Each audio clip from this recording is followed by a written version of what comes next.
All right, so here's the part two that I was telling you guys about.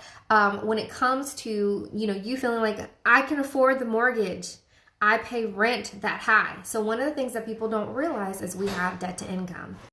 Now, we've talked about debt to income before. We've talked about the way to be able to calculate it. I say take your income, divide it in half, divided by 12, and then that will give you what income we're allowed to use for your debts and a potential mortgage, right? So, for example, if you make $120,000 a year, we've already divided that into $10,000 a month. We take half of that, $5,000, right? So if you have a mortgage that's about $3,000, that means that there's $2,000 left for any debts that you have.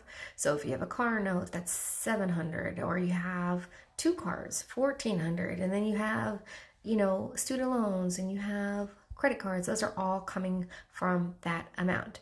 So what happens is a lot of times people can technically, yes, you can afford the mortgage because of the fact that you're considering 100% of your income. We are considering most times less than 50% of your income, right? So that's just something to consider. So even though you can afford a rent, we're trying to help you afford a mortgage, a home, and keep the home. We don't want another housing crash. We don't want you to lose your house. We don't want you to go into foreclosure. And we also have to consider that there are a lot of expenses that we are not taking into consideration, right?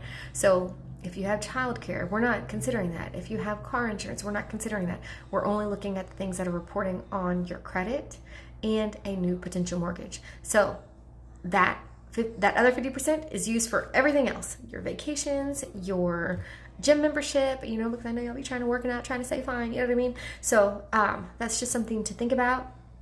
If you have questions and you want to follow up on this and you're thinking like, Ange, how can I know what I can afford right now?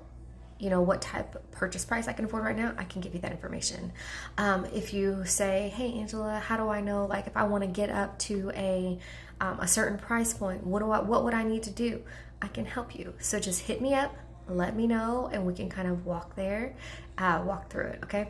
So I hope that helps explain a little bit. I try not to go into too much detail, even though I talk a lot. Mind your business. No, I'm just kidding. Anyways, have a good day. Talk to you later. Bye.